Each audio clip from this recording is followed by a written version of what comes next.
आगे मलिका, क्या हुआ? और जो हुआ वह तो अच्छा ही था। निक्षेप जब अंतिम वीडियो में मैंने कहा था, निक्षेप कहता है कि कुछ बुरा नहीं हुआ, तब मलिका कहती है क्या हुआ? जो हुआ अच्छा ही हुआ, अर्थात कालिदास ने प्रगति की, उन्नति की।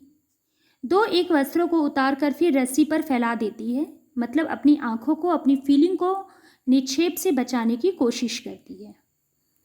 हवा में आजकल इतनी नमी रहती है कि वस्त्र घंटों नहीं सूखते। फिर टापों का शब्द सुनाई देता है। निक्षेप फिर झरोके के पास चला जाता है। सहसा उसके मुंह से आश्चर्य की ध्वनि निकल पड़ती है। निक्षेप, हैं? नहीं, परंतु नहीं, कैसे? टापों का शब्द दूर चला जाता है। निक्षेप उत्तेजित सा झरोके के पास से हटकर आता है। मलिका, सहसा उत्तेजित क्यों हो उठे आर्य? निक्षेप, मैंने अभी एक और आकृति को घोड़े पर जाते देखा है। मलिका, तो क्या हुआ? आपको भी माँ की तरह अनिष्ट की आशंका हो रही है? निक्षेप, वह एक बहुत परिचित आकृति है मलिका। मलिका, परिचित आकृति? आकृति मतलब चेहरा। निक्षेप, मुझे विश्वास है यह स्वयं कालिदास है। मलिका हाथ के वस्त्र को पकड़ते स्तंभित सी हो जाती है, मतलब शॉक्ड हो जाती है कि कालिदास आए हैं। मलिका, कालिदास? यह कैसे संभव है? निक्षेप, मैंने अभी अपनी आंखों से देखा है। वे घोड़ा दौड़ाते पर्वत शिखर की ओर गए हैं। इस राष्ट्रीय वेशभूषा में और कोई उन्हें न पहचान पाए। निक्षेप की आंखें पहचानने में भूल नहीं कर सकती।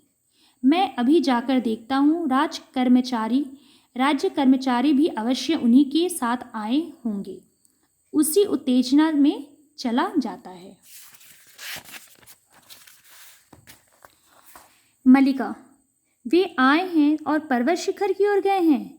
अपनी उंगली को दांत से काटती है और पीड़ा का अनुभव होने पर यंत्र चालित सी झरोखे के पास आती है।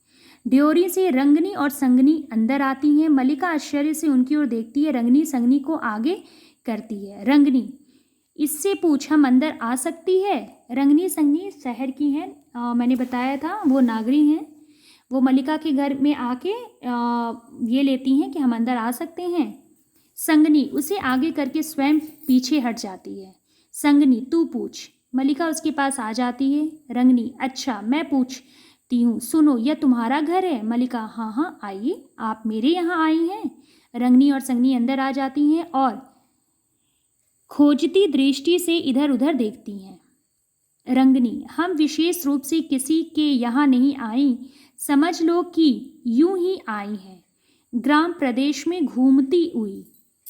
संगनी, हम यहाँ के घर देखना चाहती है। इनकी भाषा वैसी नहीं है, कुछ अशुद्ध है हिंदी।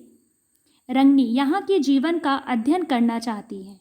संगनी, और पहले मैं परिचय दे दूँ, यह है रंगनी, उज्जैनी की नाट्य केंद्र में नृत्य का अभ्यास करती हैं। नाटक लिखने में भी इनकी रुचि है। रंगनी, और यह संगनी उसी केंद्र में मृदंग और वीणा वादन सीखती हैं। बहुत सुंदर प्रणय गीत लिखती हैं। अब गद्य की ओर आ रही हैं। और तुम्हारा परिचय? मलिका कुछ भी उत्तर न देकर आश्चर्य से उनकी ओर देखती रहती है। संगनी, तुमने अपना परिचय नहीं दिया। मलिका, मेरा परिचय कुछ भी नहीं है। आइए, यहाँ आसन पर बैठिए। संगनी, हम बैठने के लिए नहीं, अध्ययन करने के लिए आई है मतलब आए हैं। इस स्थान को आप लोग क्या कहते हैं? मलिका, किस स्थान को? रंगनी, इसका अभिप्राय इस सारे स्थान से है जहाँ इस समय हम हैं। उज्जैनी में हम इसे प्रकोष्ठ कहते हैं। यहाँ तुम लोग क्या कहते हो?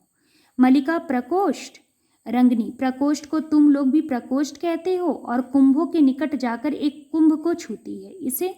मलिका, कुंभ, प्रकोष्ठ को प्रकोष्ठ और कुंभ को कुंभ। निराशा से कंधे हिलाती हैं। देखो, यहाँ के कुछ स्थानीय शब्द नहीं हैं। मलिका हतप्रभ सी उनकी ओर देखती रहती है। स्थानीय शब्द? हाँ, आंचलिक शब्द, जैसे पतंजलि ने लिखा है न कि यहाँ को कुछ लोग यरवा बोलते हैं और त्वदा को तरवा। यरवा त्वस्वत वर्ण न ऋषियो वभुवि। मुझे इतना ज्ञान नहीं है। संगनी कुछ निराश सी आसन पर बैठ जाती है। रंगनी घूमकर प्रकोष्ठ की एक एक वस्तु का निरीक्षण करती है और मलिका संगनी के पास चली जाती है।